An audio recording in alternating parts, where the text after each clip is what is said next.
Hello, we are students of International Management Institute, New Delhi. This video is an assignment for the course Strategy Formulation and Implementation. We are going to analyze the oil industry in India today. We are members of Group 12 and we have with us Kripa Asai, Shrishti Shukla, Twinkle Jindal, and I, Rakshit Kotecha. Let's start with the analysis and we hope we are able to provide some value to your time with this one. India found its first oil deposits in 1889 in the town of Big Boy in Assam. Today, we are beyond the century and the industry has grown exponentially. Today, the industry targets radical changes over a year rather than over a decade. The industry is divided into three segments: upstream, midstream, downstream, as you can see on the screen. Upstream includes exploration and production, midstream includes storage and transportation, downstream, refining, processing, and marketing. The industry has players which are present in just one segment and players which are present throughout the value chain. We'll now try to study the business environment via the pestle analysis in the context of oil industry to set the tone ahead. In the political aspect, petroleum products come under the Essential Commodities Act, hence are in the keen political interest. It is affected by the political situations internationally and as domestically. The government has allowed 100% FDI under the automatic route in upstream and private sector refining projects. Economical aspect. India is the world's third largest consumer of energy. Diesel demand in India is expected to double by 2030. The per capita income of India has been on the rise and hence the middle income group and eventually the oil consumption. On the flip side, the economic slump because of the pandemic has hit the oil production and consumption drastically too. On the social front, with an average age of 29 years, India has a country which is one of the youngest in the world. It will have the highest number of people in the labor force for years to come. This brings human resource potential for the country and the industries. The pandemic, with the social distancing norms, have pushed people to travel with personal vehicles owned or rented. This has pushed the market for automobiles even further and hence the oil consumption demand. In the technological front, non-conventional sources of energy are in need of the hour and the future of energy. Even oil industry players are investing in green energy production as an alternative source of energy for the future.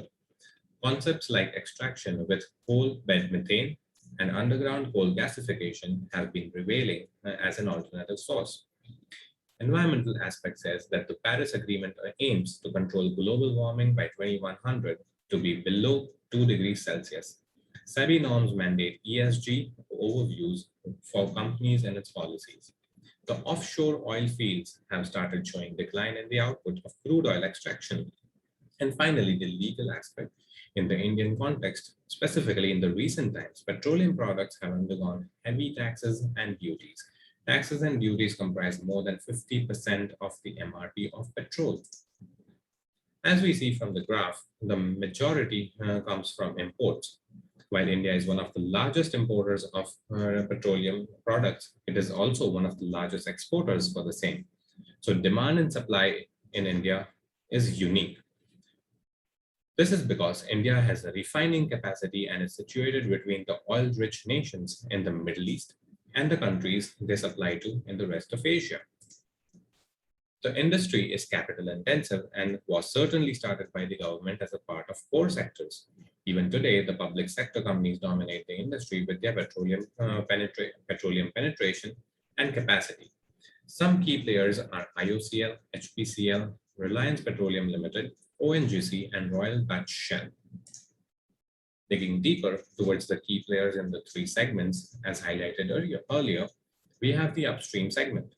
The graph above shows that the distribution of major players in the total production of crude oil in India. ONGC emerges as a clear winner. Oil follows the lead and the rest with scattered small production capacities.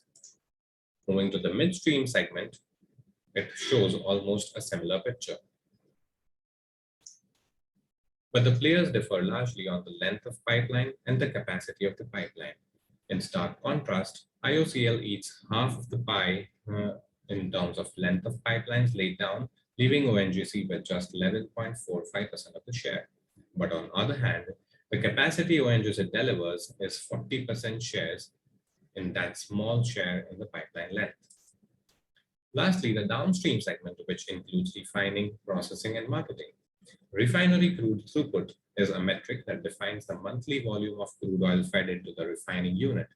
India has 23 refineries with 18 in public sector, 2 in the joint sector, and 3 in the private sector. The contribution of private sector is increasing through the years. IOCL emerges as a leader, closely followed by RIL in the total refining capacities in India. The role of the private sector has turned out to be an important one. There is a lot of potential in market penetration in India. Speaking of profitability, we can talk about the cost structure of the industry, which can be broadly charted by the operating cost it faces: rent and lease expenses, gathering and transportation expenses, and production taxes. The profitability of the industry is measured by some peculiar metrics specific to the industry. EBITDAX, that is earning before interest, tax, depreciation, amortization, and exploration, is a key metric in the exploration segment. Leverage. Being a capital-intensive industry, debt comes with it. So debt upon EBITDA or debt to equity ratios are common in the industry. Reserve life. Estimated life of the reserves in years and is calculated by dividing the ending reserves with the production volume. The last metric is the reserve replacement ratio, which is net proved reserves added through discoveries, revisions, and net acquisitions for a given period divided by the total production volume. The growth drivers in the industry include the growing demand because of the population, because of the growing income, favorable business conditions with abundant raw material and skilled labor force, and the government support with favorable policies like 100% FDI under the automatic route. The opportunities for the industry comprise segment-wise. The upstream industry has 78% of India's sedimentary areas, which is yet to be explored. Development of unconventional sources of energy has been in the pipeline. The midstream segment, expansion of pipelines to the untapped and rural areas is still yet to be discovered. The downstream segment has opportunities with the help of the government. Expansion is planned for tapping foreign investment in export-oriented infrastructure like export terminals. India is already a refining hub with 23 refineries, and expansion plans have been rolled out by the government as well as the private sector. Now, my colleague will take it forward.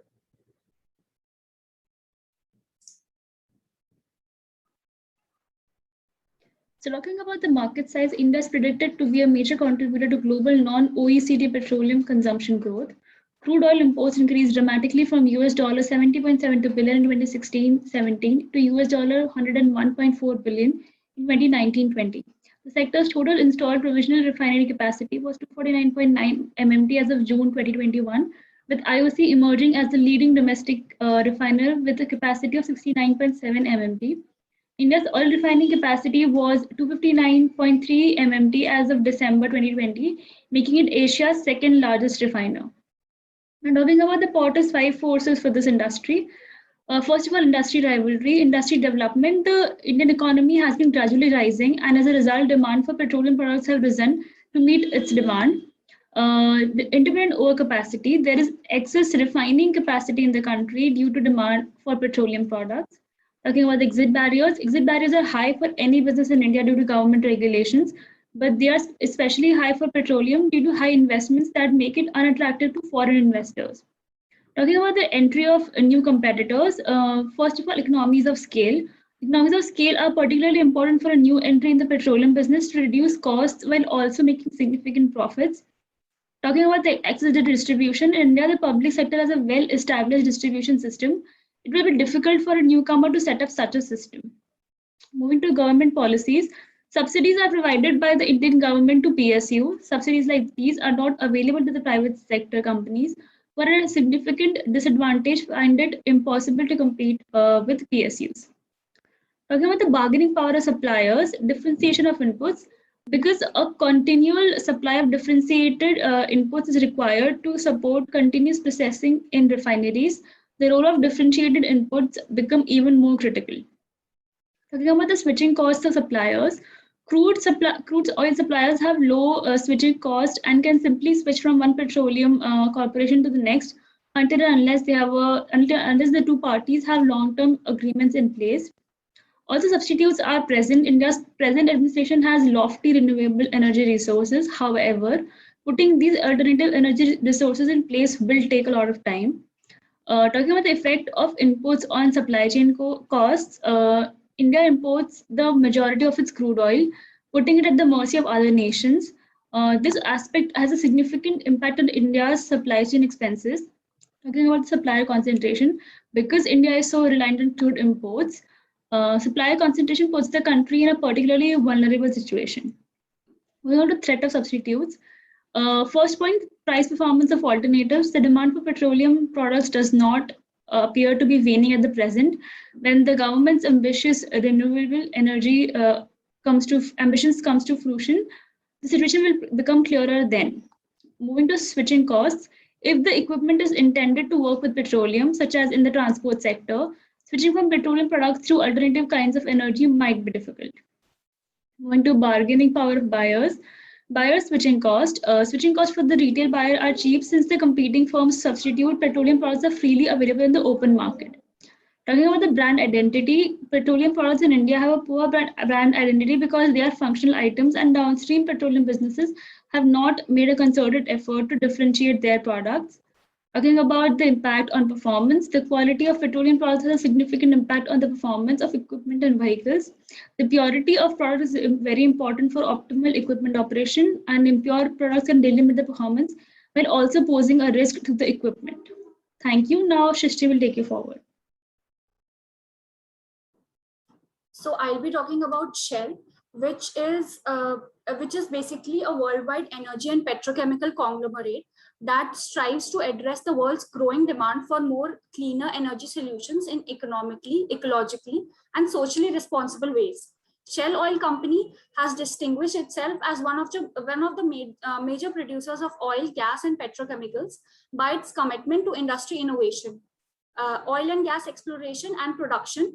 Downstream gas, oil products, and chemical products are the company's four key operational segments. Shell Oil strives to be passionate about taking care of their customers, to be a model of diversity for corporates, and to be an organization where people can reach their full potential to achieve the leading edge in financial performance, health, safety, and environmental performance, and to also have a strong national profile as outlined in the company's blueprint for success. Now, talking about the business strategy, Shell's mission is to help people progress by providing more cleaner and greener energy solutions. As the world's energy system transforms, it aims to strengthen its position as a leading energy firm by offering oil and gas and also low carbon energy goods and services. Their approach is based on their vision for the energy sector and the opportunity to capitalize on significant developments in the world around them. For years to come, the improving standard of recording of an expanding global population will certainly boost the energy demand to combat climate change. Thus, the world would be needing a means to supply this expanding demand, which would be only possible when we shift to a lower carbon energy system.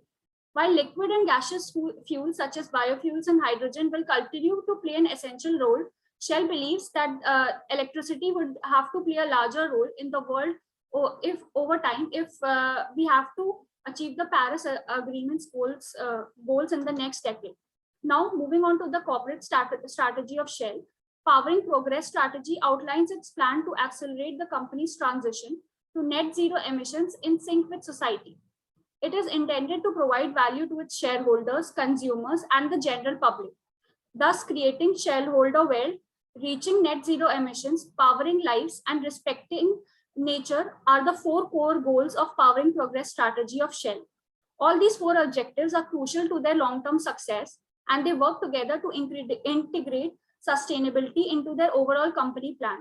Their business pillars of growth, transition, and upstream are all undergoing transformations, and they are focused on accelerating the transition to net zero emissions by collaborating with their clients. Shell is evolving to become more focused, robust, and competitive, not just for today's energy system, but also for tomorrow's energy system. Now, I would request Twinkle to continue. ONGC was set up under the visionary leadership of Pandit Jawaharlal Nehru. It is India's largest oil and gas exploration and production business, producing 70% of the country's crude oil and 84% of the country's natural gas. The Maharatna title was bestowed on ONGC by the Indian government in November 2010. To talk about the business strategy of ONGC, particularly the competitive advantage. ONGC continues to be a significant participant in the upstream industry, contributing over 80% of the country's oil and gas production. In terms of being a horizontally integrated business with in-house infrastructure for oil field services, ONGC has a unique and distinct advantage. Another significant benefit that ONGC levers are the availability of experienced and professionally capable human capital. Coming to the knowledge management, Gyanodhyan program was launched in 2011 with the goal of making ONGC the world's foremost knowledge-driven energy firm. Coming to EpiNet, this is a live E&P information network developed which serves as a virtual database where all the executives at different levels utilize the functionalities and benefits of online SCADA data. This results in improved operational efficiency and productivity. Coming to 3D virtual reality centers. So these are popularly known as the third eye. They are leveraged for information about real-time dissemination and onshore and offshore applications. This allows ONGC to connect all of its centers using parallel computing technology for all of its key projects. Coming to the corporate strategy that ONGC follows, firstly is vertical integration. So ONGC acquired a major equity stake in Mangalore Refinery and Petrochemicals Limited in 2006 and in Hindustan Petroleum Corporation Limited in 2018 in order to get into the downstream industry. So presently, ONGC is considering merging its two refining companies, that is MPCL and HPCL, as part of its consolidation drive for better resource management. Due to the pandemic, it is now expected to be done by 2024. Coming to the diversification, apart from the diversification that ONGC is doing into renewables, they also envision doubling their oil and gas output via domestic and overseas fields, and also expanding their refining capacity. In order to achieve this target, they plan to invest $15 to $16 billion. That's it from our side. We thank you for your time and hope you could grab some insights about the industry with this video. Thank you.